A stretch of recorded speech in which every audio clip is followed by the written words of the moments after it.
If your wrestling is trash, your jiu-jitsu is trash. This is something that I emphasize with all of my students, especially my beginners, when they walk into the school. There is something that John Danaher said on Joe Rogan's podcast where he broke down jiu-jitsu into 4 steps, which is something that I think is a great description of it. And it encompasses everything except leg locks, which he said doesn't really fit inside the traditional hierarchy. But going into it, wrestling is the first step of jiu-jitsu. You have to be able to bring the fight to the ground, right, in order to remove much of your opponent's ability to use dynamic force in their strikes. The second is to pass the guard, because the guard is still dangerous. They can kick you, they can submit you, they can sweep you. As soon as you get past the guard, you've taken away another very important weapon from them. And now you're on top, you're on step 3, you're pinning them. So you're holding them down, making sure that they're not putting themselves in a position where they can strike, they can submit and do damage to you, and where you can control and do damage to them if necessary, until you get to the 4th step, which is the submission. And you could add striking until you knock someone out or whatever, right, if you need to for whatever situation calls for it. So those are the 4 steps of jiu-jitsu. But guess what, guys? In most situations, not all, but most situations, if you suck at the first step, you suck at steps 2, 3, and 4 too, because you can't bring the fight to the ground on your own terms. The reality is, if you're in a street fight, one, your de-escalation may have failed, but let's say it wasn't a situation like that. Someone is getting attacked, or you got attacked and there was no way to talk yourself out of it. If someone is coming into your space and you cannot take them down, then the better striker is going to win. And if you're a jiu-jitsu guy and you train jiu-jitsu, that's like a 50-50 situation. Who knows what's going to happen.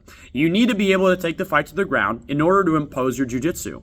And one reason that I think that many times folk style wrestlers and sambo guys transition better into MMA is that, one, they have great takedowns, yes, but 2, they're actually training against people that are trying to not be on the ground. In folk style wrestling, you get 1 point for escaping bottom position. So everybody, when they're taken down, tries to either hit a reversal and get on top or stand up. And so they're constantly working that skill in the training room, and the top person is also constantly working the skill of retaining control over someone that does not want to be on the ground.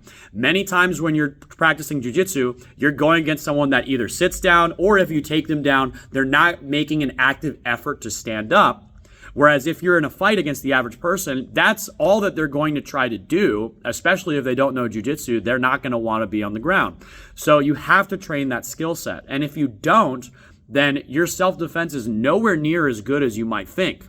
And the problem with a lot of the way that some people train during open mat is that the guard initially, especially when you're halfway through your blue belt or maybe you're an early purple belt, it's very seductive, because once you get good at it, you can literally just sit down and people will walk into submissions, or you can set them up really well, and you can even submit much higher level people just by sitting down and pulling guard and neglect your other skills, right? And in that situation, it's not even just your wrestling that you're neglecting. You're also neglecting your ability to maintain top control if you sweep somebody and get on top, or getting top submissions, right? If you're just staying on your back and working your submissions, or you're working your leg locks. And I understand the appeal. Believe me, I understand the appeal, guys, okay? You sit down, you get good at a few leg lock sequences. You might start catching people that are purples and browns when you're just, halfway through your blue belt. And so obviously you want to double down on that skill and keep working on it, but don't neglect the other skills that are frankly more important for self-defense. It's incredibly important to be good on your back, but part of being good on your back is having a great ability to stand up, right? And if you're a good guard player, you're like, nah, I'm going to chill. I'm not going to stand up. I don't want to go back to wrestling where I suck and work on that skill. No, I'm going to stay in my guard and I'm going to keep working the skill that I'm great at.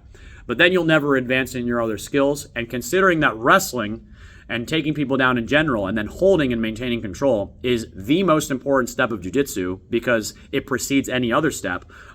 If you're not working those skills, your jiu-jitsu sucks and your self-defense sucks, and you don't want to be in that position.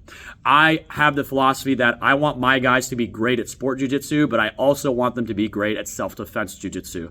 So yeah, we train with jiu-jitsu rule sets in the back of our mind sometimes, and I mention it, right, to my competitors and whatnot, but I also always delineate the difference between the sport incentives and the self-defense incentives, because they're not always aligned. One thing I always point to, and it's not just leg locks, if you're in the mount, There is no reason you should ever dismount to go for an armbar because you are sacrificing positional control, visibility, and control of both of their hands. You're giving your opponent an ability to reach for a weapon with their free hand, or if you mess up the armbar, now you're on bottom and you might be taking strikes. You should never sacrifice that dominant positional control to go for an armbar. But what do we do in sport jiu-jitsu? Well, we want to get the finish, right? I want to get the finish when I'm training. I dismount and go for the armbar sometimes, right? But I know in the back of my head, I'm not going to do that if I'm in a fight, okay?